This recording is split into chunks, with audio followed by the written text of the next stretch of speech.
আপনি যদি কাউকে মন থেকে ভালোবেসে থাকেন, সেটা যে সম্পর্কই হোক না কেন, দিন শেষে সেই ভালোবাসাকে বাঁচিয়ে রাখতে হবে আপনাকেই।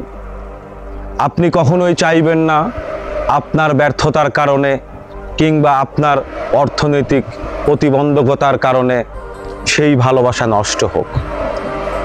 আপনি আপনার প্রিয়জনদের মুখে হাসি ফোটানোর জন্যই নিজেকে অর্থ এবং কর্মের পিছনে নিয়োজিত রেখেছেন।